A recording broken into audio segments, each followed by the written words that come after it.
जिस तरीके से 4 सितंबर को जो बोराज की पाल टूटने से जो वहाँ जल प्रलय आया, जो त्रासदी हुई, उन्हीं स्वास्तिक नगर व आसपास के क्षेत्र के लोगों की मदद के लिए, उन लोगों की गुहार की आवाज़ को उठाते हुए आज यूथ कांग्रेस ने संभागीय आयुक्त साहब को हमने ज्ञापन सौंपा। हमारी ये मांग है कि जिस तरीके से वहाँ पर जो सबसे पहले तो जो दोषी अधिकारी है जिन्होंने लापरवाही बरती, पूर्व में भी लगातार मीडिया के माध्यम से, यूथ कांग्रेस के माध्यम से लगातार हम लोग सूचना दे रहे थे कि अजमेर में जल भराव है और जल भराव के कारण कहीं भी कोई बड़ी घटना घटित हो सकती है, परंतु लापरवाही रही। लापरवाही के अंदर जो भी दोषी अधिकारी है उस पर कार्रवाई हो। दूसरी हमारी मांग है जो वहाँ पे मुआवजे के लिए जो ई मित्र पे पंजीकरण का जो काउंटर लगाया गया है, वो पंजीकरण का काउंटर नहीं लगाते हुए वैसे ही लोग वहाँ इतने परेशान है, लाइनों में लग रहे हैं, तो वो ई मित्र के लोग खुद लोगों के घर पर जाकर उस ई मित्र का जो रजिस्ट्रेशन है मुआवजे के लिए, वो रजिस्ट्रेशन उनके हर एक के घर घर जाकर हो। और तीसरी हमारी सबसे बड़ी मांग है जो वहाँ पे सर्वे कराया जा रहा है पटवारी द्वारा, जो तहसीलदार द्वारा, तो वहाँ पे ज़मीन तो नापनी नहीं है, वहाँ पे उन घर के अंदर जो नुकसान हुआ है उसका आकलन करना है। तो उसके आकलन के लिए जो बिजली के उपकरण के लिए कोई इलेक्ट्रीशियन रखा जाए,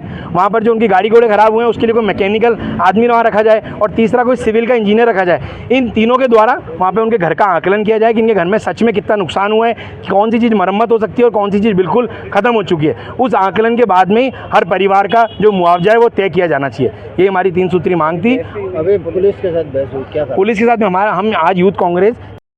जो अभी बारिश के अंदर अजमेर शहर के अंदर जल भराव की समस्या हुई, स्वास्तिक नगर के अंदर पूरे मोहल्ले को पानी से बहा दिया, इन सब चीज़ों की जानकारी प्रशासन को पूर्व में दी जा चुकी थी, हम लोगों के माध्यम से, आप लोगों के माध्यम से, कि अजमेर में बारिश आने वाली है, हालात बहुत ख़राब हो सकते हैं। लेकिन उसके बावजूद प्रशासन ने अनदेखी करी। उसका खामियाजा पूरा का पूरा स्वास्तिक नगर भोतर है। वहाँ के बच्चों की किताबें तक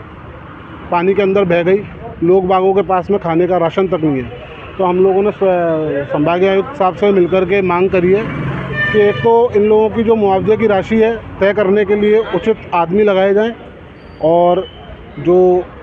शिथिलता बरती जाए, लोगों के जो ई मित्र का काम है वो घर घर जाकर के करवा दिया जाए। लोकेशन तरह से अजमेर में बाढ़ जैसे हालात हैं, और स्वास्तिक नगर में एक तरह से बाढ़ 8-8, 9-9 फीट पानी घरों में आ चुका है, जिससे आमजन और वहाँ के जो रहवासी है, करीबन 350 मकान हैं वहाँ पे, वो सब लोग परेशान हैं। हमने संभागीय आयुक्त साहब को एक ज्ञापन देके ये मांग करी है कि यदि प्रशासन समय रहते, हम बार बार प्रशासन को चेता देते कि अजमेर की जो पाल हैं जो